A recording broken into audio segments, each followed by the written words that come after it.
never fails.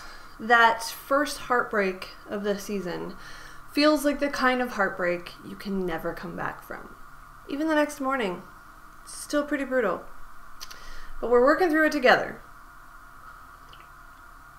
All I really wanted to do was celebrate Tommy Pham in his unfiltered glory, and instead, I have to try to explain why Kolten Wong popped out to end the inning with Yadier Molina standing on third base. And did Matheny double switch his double switch to end up with Greg Garcia batting third? And how do we explain Tyler Lyons throwing meatballs and Dominic Leone not being as dominant as Joe Schwartz told me he would be? The Cardinals were 1 out away from taking Game 2 at Miller Park, and instead, they lost on a walk-off and now have to win today to take the series. It was a 5-4 walk-off winner for the Brew Crew, despite the back-to-back homers from Dexter Fowler and Tommy Pham to start the game, and an absolute rocket off of the bat of Marcell Ozuna for his first home run as a Cardinal, and a spectacular season debut by Jack Flaherty, where he gave up 1 run and struck out 9 in 5 innings. It's funny, for all the confidence the Cardinals voiced for the 2018 bullpen, the bullpen has already taken on a few different looks in 5 games, and it still looks like it could use one more. In the absence of the true closer, Greg Holland, who cannot join the team soon enough, not so unpredictably, the bullpen didn't handle the pressure. Now, any bullpen is going to bend, but for a team to be good, they have to be able to bend and not break.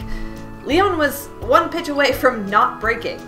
But then after he threw a bad pitch to Yelich, he followed it up with a bad pitch to Braun. And correct me if I'm wrong here, but it seems like those are 2 of the worst possible guys to throw bad pitches to. So then I was spoiled for Jack Flaherty, who was impressive enough to have a lot of people rethinking again how Adam Wainwright fits into the rotation. For the record, I don't think this changed anything for Adam Wainwright, at least not until he actually gets a chance to pitch. But Jack's future is very bright, and the good news for him is that he has the full attention of the powers that be, something that Tommy Pham had to wait a very, very long time for.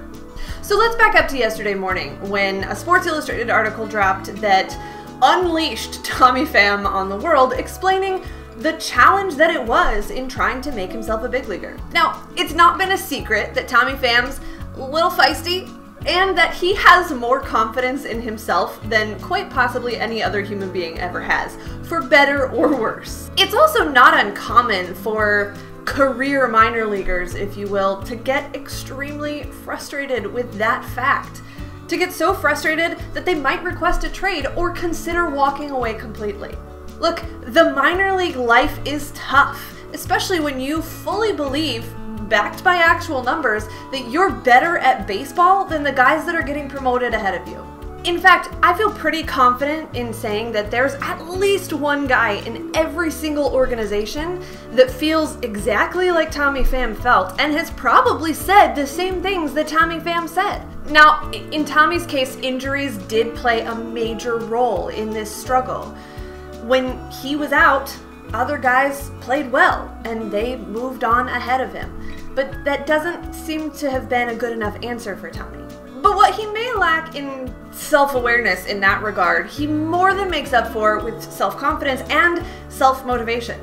Look, if you give me 4 guys with superior talent and 1 guy with superior drive, I'm gonna take the guy that will work hard every time. And working hard has never been a problem for Tommy Pham. His abrasiveness, though, although in his mind it's just pure honesty, could rub some people the wrong way. And by some people, I mostly mean Mike Matheny and all the fans on Twitter. The article detailed some specific conversations and particular frustrations between Tommy Pham and the Cardinals. But I also think it's important to acknowledge that these frustrations and conversations, as they were between Tommy Pham and the Cardinals, had already been handled. This wasn't like some grand revelation the front office was going to get when Sports Illustrated was delivered to their door. None of this was a secret. It just hadn't been printed in public before. But here's the heart of it all for me. Tommy Pham felt slighted.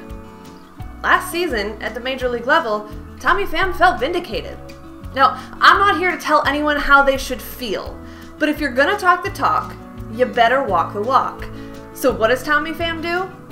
Home run, double, single, stolen base, outfield assist. You do you, Tommy Pham. You do you. And Cardinals, you do you too. Unless you is what happened last night, in which case, you should try being someone else. For your sake and mine.